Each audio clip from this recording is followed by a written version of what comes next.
Hello everyone, welcome to the channel. In this video, I will show you how to download files on WPS Office. Let's get started. The first thing I'm going to do is open my WPS Office. As you can see, I don't have any files here, so first, I will click on Create. Here you can create a new file such as a document, PDF, Excel sheet, or presentation. I'll click on Documents and choose a template from here.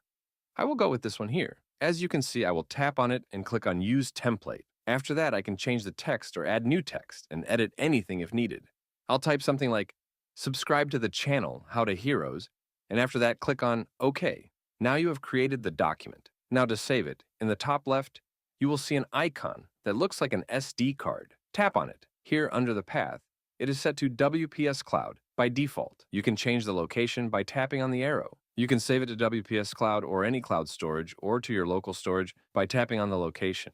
My device has a folder for documents, so it's showing me this, which is in my local storage. Tap on it, give it a name, and for the extension, you can change it to a document, text file, or PDF. I am going to save it as a PDF for now, and you can name it and click on Export as PDF. As you can see, the document is now saved in my local storage. You can see that the PDF file has been exported successfully.